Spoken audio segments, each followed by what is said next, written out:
Well, good morrow to you, dear people. Today I have for you a Visconti Homo Sapiens Bronze Age, which is obviously an iconic pen. Sorry, got a fly interfering with my field of vision.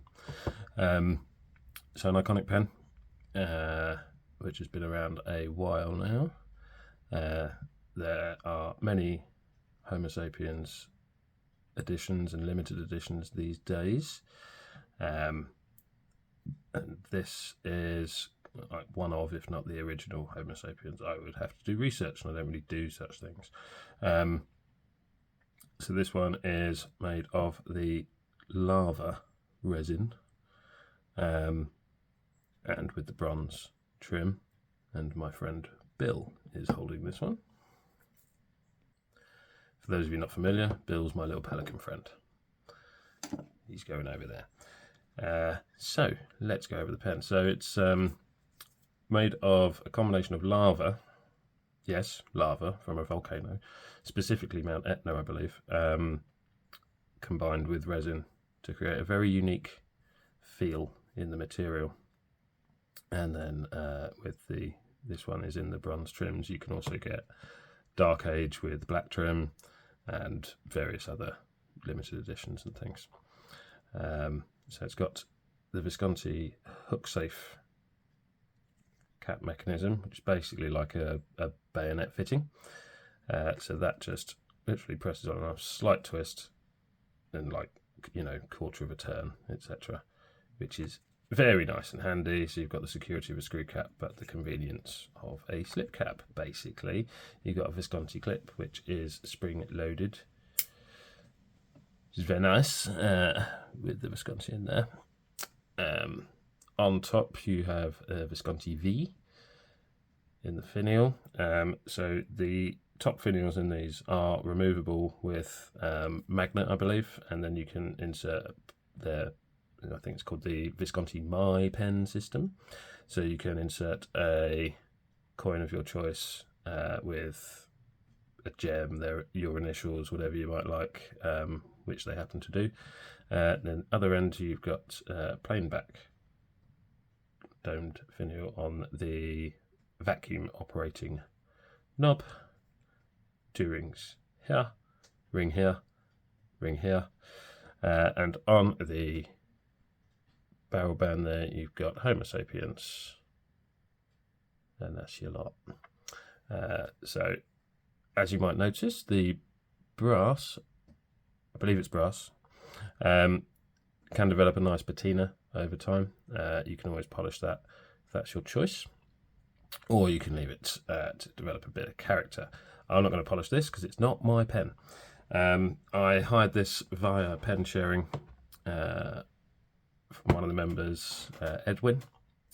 Goes by Pens and Inky Things on Instagram. I will link down there to give him full credit and gratitude for not only allowing me to hire his pen, but also consenting to me reviewing his pen. And I'll also link to pen sharing as well. So once we take the cap off there, so you've got the kind of bayonet locking system there. It does obviously look very pronounced. I'm not going to say it's sharp, but if you did want to hold that further back for some reason, you're going to feel that. So might be worth deciding whether or not that might be right for your grip.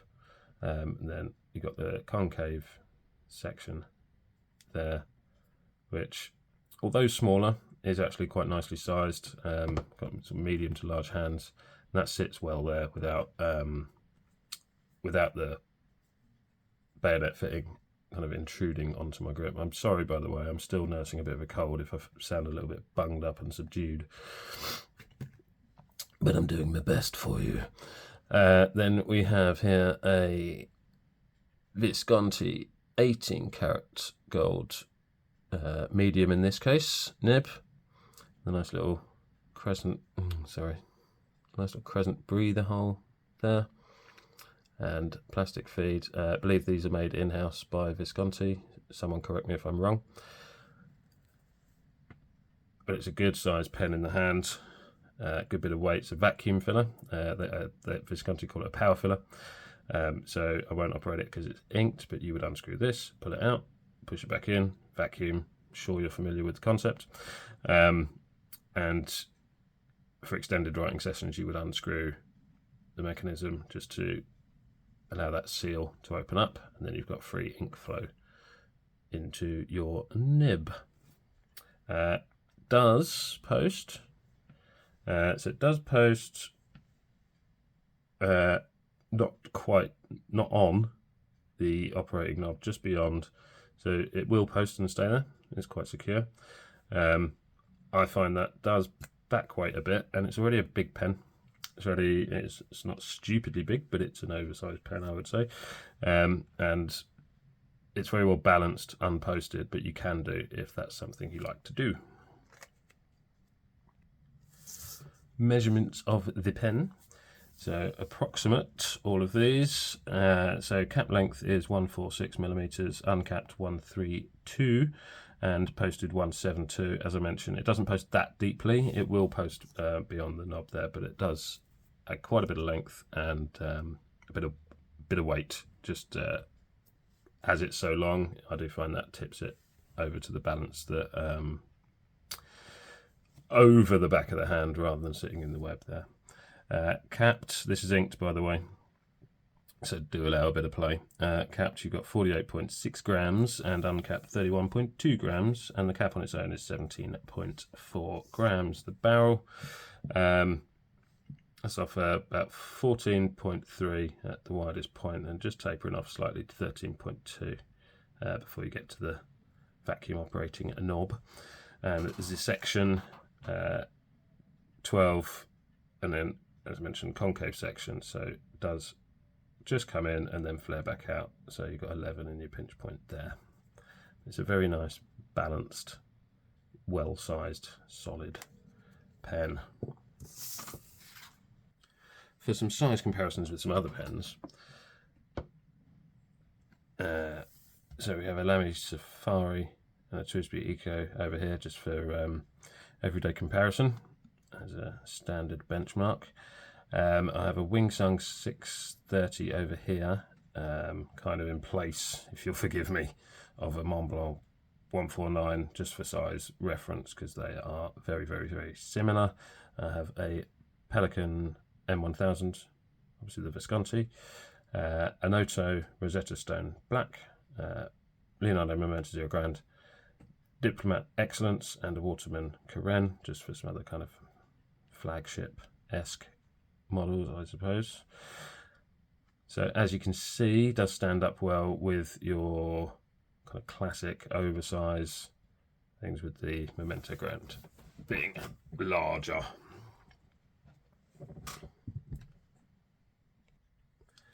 Shall we see how it writes?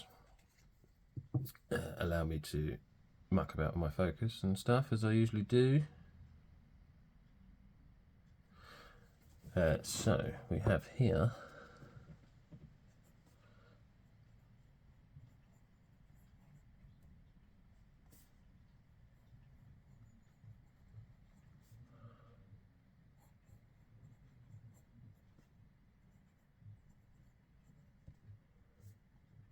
Visconti Homo Sapiens. Sorry, tried to talk and write. Doesn't work. Brain just like catastrophically imploded upon myself for trying to do two things at once. Visconti Homo Sapiens, Bronze Age, 18 karat medium. And ink in here is Pilot Iroshizuku. Wow, this is bad kind of, writing and space use here. And the Iroshizuku Kujaku,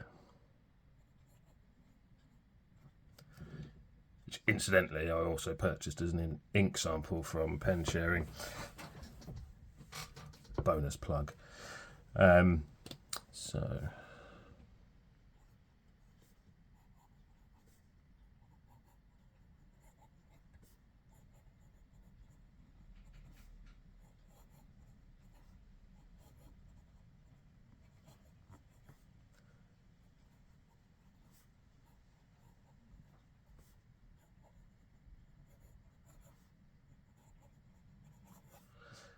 So this particular nib is very, very nice and smooth, writes with no effort whatsoever. It's a good flow. Just do it quick again for you.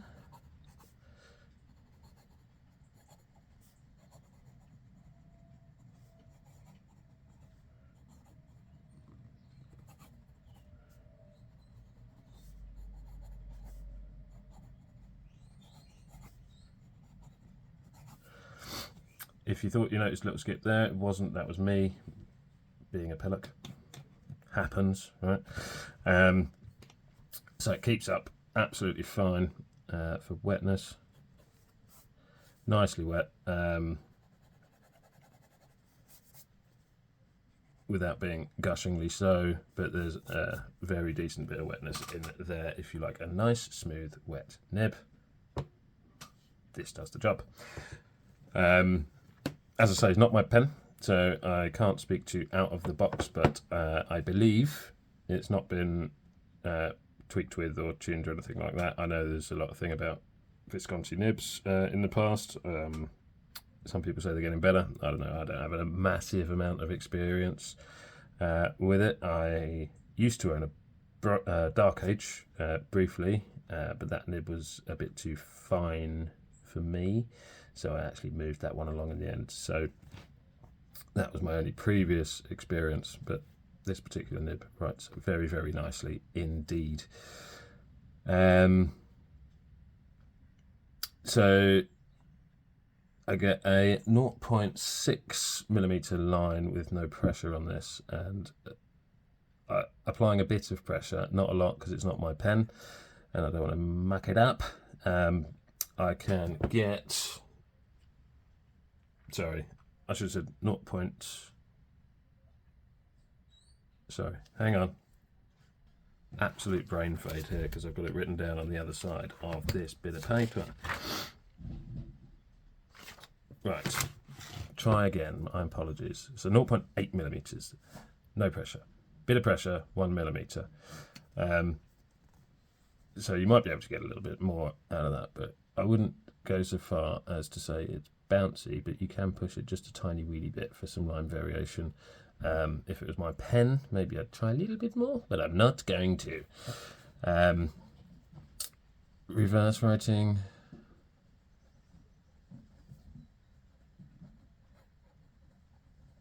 Is it a tiny weeny bit of scratch there? But I wouldn't even say scratch. Sensation, maybe. But it does keep going. Very well tuned all-round nib, as I say. Smooth, pretty wet. I wouldn't go so far as to say bouncy, but you can squeeze out a little bit there if you need to. So, what do I think about this pen? Well, I think it's very nice. I'm always a little bit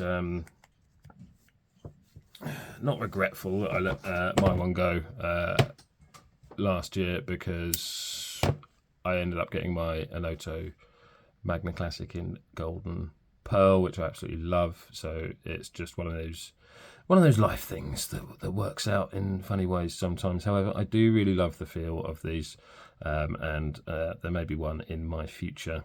I wanted to give one an extended test drive just to see if I remembered rightly, or I was just rose tinting a bit of seller's remorse or something like that. But it's supremely comfortable in my hand. It's very well balanced. The filling mechanism works well. The cap closure is great because, as I say, you've got the security of a screw cap, but the quick release of a slip cap with just that little twist. This particular nib is great. So hopefully kind of past QC issues are improving. As I say, I don't have a great deal of first-hand experience, so I'm just speaking from what I've heard. And that section, just that little concave, is really, really comfortable for me. It just sits really very, very well, and as I say, well balanced in the hand. I think it's a fantastic pen. Obviously, they're not cheap. Depending on where you could potentially keep your eye out for a second-hand one for somewhere in the region of £350, £450 £6, 500. I have seen them reasonably semi-regularly for between 4 and 5, and they come up cheaper sometimes depending on how much patience you have and how much you're willing to look around. But I may well have one of these in my future, because as I remembered it being supremely comfortable in my hand, it is so. And not to knock the other limited editions and other Homo Sapiens editions, but there's a very, I nearly said very unique, and I would have really annoyed myself if I'd have done that, because something can't be very unique, can it? It's unique, or it isn't. Because unique, you know what I mean. Unique means one of a kind. Things like that bug me. Sorry, it is a unique feel, because of that lava resin compound. It's it's a matte feel. It said that it's kind of slightly porous and absorbs your sweatiness. Might not be a most savoury thought, but in order to stop it being slippery in the grip and stuff like that. But it's a lovely feel. It feels soft and matte, but it's solid and well balanced. It's just a really nice feel. So as opposed to maybe something like one of the limited edition, which is purely resin or whatever, this has the added bonus of feeling very different to most, if not all, other materials that you might find out there in a pen. So that's why I was kind of focused on one of these perhaps going into my future. But anyway, I'm going to stop trapping on a little bit. So I will link to Edwin, who kindly hired me the pen through pen sharing and consented to this review, for the princely sum of £4 a week. I was able to hire this pen. So if you're not familiar with pensharing.com and you're in the UK, and pen sharing does service some other countries as well, but have a little look, you can hire and try out other users' pens for small sums of a weekly fee, and therefore see if you want to splash out X amount of £1 money on something special, iconic. Know what I mean? All right, take it easy. I'll see you on the next one. Bye bye.